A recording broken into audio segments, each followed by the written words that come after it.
छोड़ के होता बड़े अफसोस। हमारा मरला के बाद खुशी खुशी जी हो, हमारा मरला के बाद खुशी खुशी जी हो।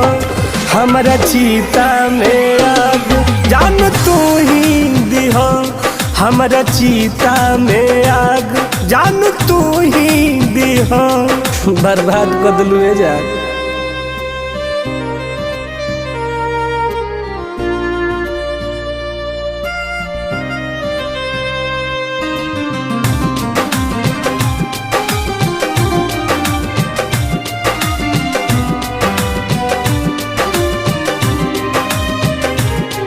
हर दिल में मरलू खंजर हो, मौत के देखबू मंजर हो। जान हमर कुछ मजबूरी बा, बिछड़ल बहुत जरूरी बा।